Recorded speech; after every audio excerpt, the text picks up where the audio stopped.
Welcome back to our red shell Mario tutorial that we're drawing in Gravit, and we're going to work on rounding out the details that we added last time and then putting some color on that super cool red shell. I'm going to get started in Gravit. So this is our goal for today, this nice shell shape. You'll notice it's a little bit nicer, a little more accurate to the actual Mario shell, so I'm going to work on that a little bit. These lines have been rounded into nice curved shapes, so they actually follow the shape of the shell, and we're going to plunk in some color in a bit too. So I'm going to get started on moving my lines around. Give myself a little closer of a workspace.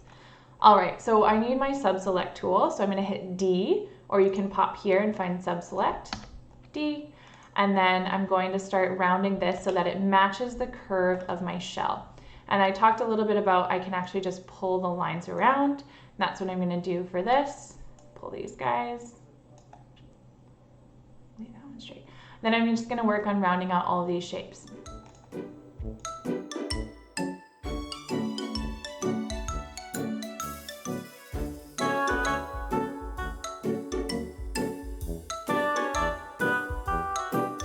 So here is my shape after I've done some pulling around of the lines. You'll notice I just rounded out a couple bits here and then kind of pointed things up toward the sky so it looked like it had some action to it.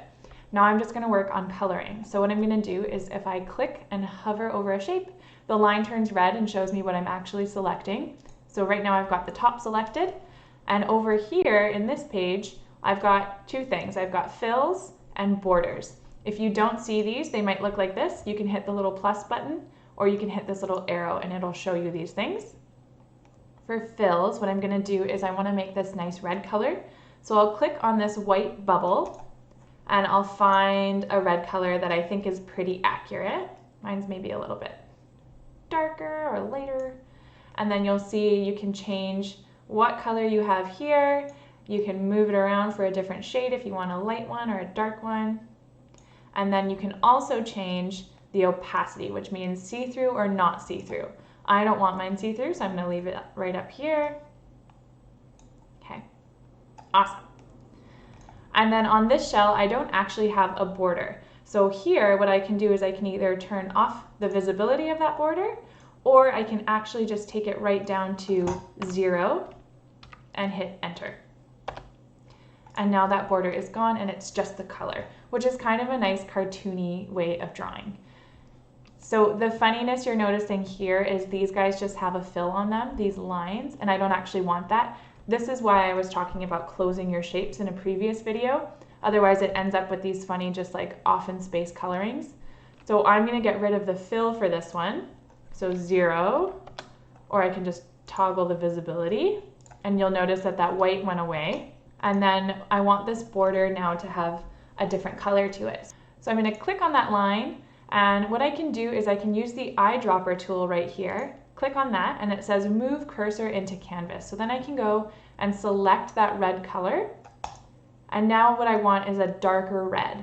So on that bubble, I can now bring that red right down to something kind of nice and dark, and it'll show right here what color I've got. And it's pretty thin. I want it a bit thicker. So this number here, instead of 0.5, what I could plug in is a 1 or even a 2 to make that thicker outline. Now that I've got that color created, I don't need to make it again. I'm going to add the fill for this next line and make it 0. And then my borders, I'm going to pick up that eyedropper tool and just find that dark red that I made. And then just make the borders 2 again. I'm going to do that for the rest of these lines. Now I've got that color done. Next thing I'm going to focus on is making this nice yellow color for the bottom and for the lip around the opening of the shell. Okay, so there you go. I filled in all of my shapes, and for some of them I turned off borders so they didn't have that black outline. I did leave it on this white shape just so I know where it is. I can turn that off and bring it into a video game without that black line, but I don't mind it on mine. I'm going to save, and then that is my red shell complete. Thanks for watching our how to draw in Gravit tutorial. We did a Mario red shell this time. Check back for more challenging drawings in the future. We're going to be working on a Yoshi pretty soon. All right, I'll see you guys next time. Bye!